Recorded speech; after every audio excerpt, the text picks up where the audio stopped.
बिहार की बात अगर हम करें तो यूपी की भी इसमें कहीं ना कहीं संभल की बात हम लेकर आते हैं, क्योंकि इस वक्त जो पूरा मामला है चुनाव में, यह भी मुद्दा बनेगा आने वाले दिनों में, क्योंकि यूपी में संभल को लेकर एक नया दंगल शुरू हो चुका है।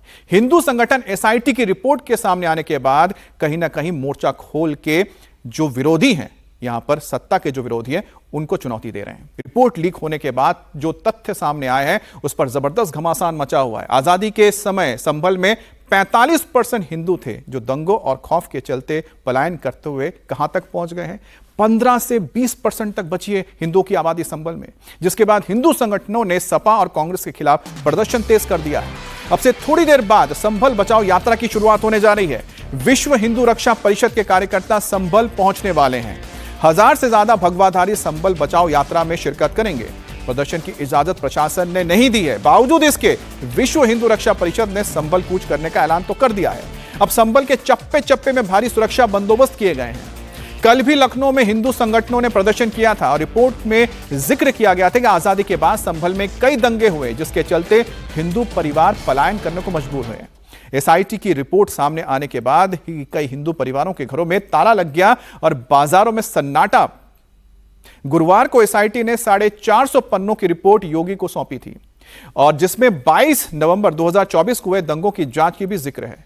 साथ ही साथ इतिहास में संभल में कितने और कब कब दंगे हुए, इसका भी ब्यौरा दिया गया है। इसी रिपोर्ट के लीक होने के चलते बवाल तेज हो गया है। एसआईटी ने योगी सरकार को रिपोर्ट सौंपी थी, इसके बाद हिंदू संगठनों ने मोर्चा खोल दिया। रिपोर्ट में हिंदुओं की आबादी कम होने की बात की गई है, लिहाजा संभल बचाओ यात्रा की शुरुआत हिंदू संगठन कर रहे हैं। लीक हुई रिपोर्ट में कहा गया है कि दंगों की वजह से ज्यादातर हिंदू परिवार संभल छोड़ने को मजबूर हुए, जिसके बाद विश्व हिंदू रक्षा परिषद ने संभल बचाओ यात्रा की शुरुआत कर दी है और संभल में डेमोग्राफी चेंज हुई, ऐसा रिपोर्ट में कहा गया है। और हिंदू संगठन अब पलायन कर गए हिंदू परिवारों को फिर से संभल लाने के लिए, बसाने के लिए कोशिश करना चाह रहे हैं।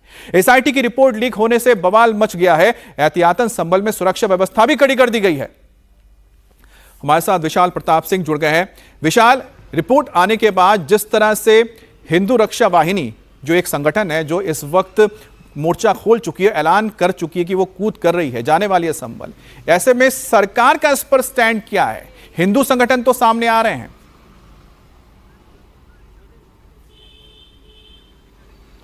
देखिए अमित, इस पूरे मामले में सबसे जो महत्वपूर्ण बात है वो ये है कि विश्व हिंदू रक्षा परिषद कल ही ऐलान कर चुका है कि वो आज 12 बजे लखनऊ से 1000 भगवाधारियों के साथ संभल बचाओ यात्रा की शुरुआत करेगा और संभल तक जाएगा, जिसमें विश्व हिंदू रक्षा परिषद के अध्यक्ष गोपाल राय शामिल होंगे और 1000 लगभग कार्यकर्ता शामिल होंगे और 500 गाड़ियों का काफिला लखनऊ से होता हुआ संभल जाएगा, इस तरीके का दावा किया गया है। हालांकि प्रशासन की तरफ से इसकी कोई भी जो परमिशन होती है वो नहीं दी गई है और एहतियात के तौर पर पश्चिमी उत्तर प्रदेश की बात कर लें या फिर संभल की बात कर लें, वहां पर सुरक्षा व्यवस्था को काफी ज्यादा कड़ा कर दिया गया है। लेकिन कल जिस तरीके से प्रदर्शन हुआ, जिस तरीके से पुतला फूंका गया, जिस तरीके से बड़ी संख्या में विरोध प्रदर्शन किया विश्व हिंदू भारतीय रक्षा परिषद के लोगों ने, कार्यकर्ताओं ने, उससे यह माना जा रहा है कि आज टकराव की स्थिति बन सकती है, क्योंकि अब से 1 घंटे बाद ही विश्व हिंदू रक्षा परिषद को यहां से निकलना है लगभग 1000 भगवाधारियों के साथ संभल के लिए, और वो वहां जाना चाहते हैं। कल की पीठ के प्रमोद कृष्णम से मुलाकात करना चाहते हैं, वहां से जिन हिंदुओं का पलायन हुआ था डर और भय के माहौल में,